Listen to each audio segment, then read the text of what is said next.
All right, folks, here's what I would like all of you to do. Pull out your cell phone, all right? Go to settings and look at what your screen time is. How much are you on your cell phone every day? I'll make an admission. Do you know what my screen time is? 9 hours and 16 minutes yesterday. Now, I will tell you, this is my living. It's what I do. I'm constantly reading on myself. I don't use a computer most of the day. Even when I'm on the radio, I'm on the phone looking and researching on the phone and social media and all that stuff. But I still think, maybe that's too much. Vivek Murthy, the Surgeon General, wants social media companies now to put a health warning on their website that's saying it's bad for kids. Okay? Do you think this is a good idea? Here's the Surgeon General himself. Parents are struggling all over the country. I've spent time with thousands of parents over the last few years all over America. And the number one question they often ask me about is social media. They want to know, is this safe for my kids? How should I manage it? And what the data is telling us, Savannah, is not only have companies not demonstrated that their platforms are safe for kids, but there's growing evidence of harm. It shows us, in fact, that when adolescents spend more than 3 hours a day on social media, we're seeing an association with a doubling of risk of anxiety and depression symptoms. Now, first off, just another example of Joe Biden hiring beta males. Look, it's nonstop. It's not who we need as leaders. We need very strong people out there that demand respect. I don't think he gets it, not with that delivery. But he's right on everything he says. Here's where I differ. You don't need a health warning. If you're a parent and you don't know this, you're an idiot, okay? And your kids, your kids don't deserve to turn out badly if you're an idiot. They just need help. But they don't need the government to intervene here. Everybody knows this is bad. The parents need to be doing something about it. Then I see LA Unified School District, which is one of the worst in the country. They come up with a cell phone ban. They voted it through last night. Kids cannot have cell phones in school anymore. They're going to work out the details. Is this a good idea? I would argue that you don't need rules from the administration. You don't need all this. What you need are teachers who say to the kids, put your phones away. You can't use them during class. But sadly, so many teachers tell me, literally, personally, I can't control my kids. If you can't control your kid, then you shouldn't be a teacher, because it comes down to the point, either go to the principal's office or call security and have the kid removed. Then I guess the question becomes, will administration back them up? But all these rules, we lose common sense. Well, here now to discuss all of this is our good friend, Turning Point USA contributor, Morgonn McMichael. Morgonn, welcome to the program. Hey, Grant, it's good to see you. All right, so I follow you on Instagram. Do you want to come clean like I do and make an admission? My 9 hours and 16 minutes. Where are you on your screen time? I haven't checked lately, but I know we've talked a lot about censorship, and I know my screen time is definitely up there. But like you, we spend our livelihood and our jobs are involved on social media. But, I was looking at these stories, and I think in America we have a poor parenting problem and we have an accountability problem, okay? I can accountability of myself and say I spend too much time on social media and I should probably get off. But I will say it definitely is harming our next generation, and I think we need parents to really step in and parent their children and take away their phones and not necessarily just let them have social media at 10, 11, 12 years old. So that was going to be my question to you. So I would imagine, did you have a cell phone as a youngster coming up? I did not. I'm 55 years old. I didn't. Did you?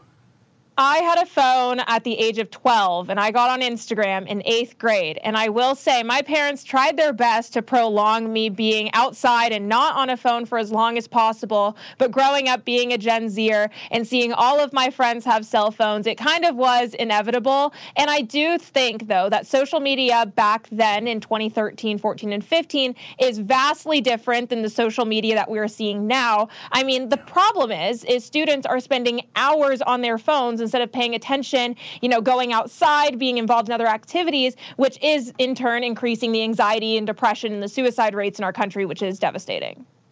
So my son, he's 15 now. 3 years ago, same age as you, I took Instagram away from him. I saw him chasing likes. Do you know he's going to be a sophomore in high school? I still haven't given him Instagram back. I'm tempted to.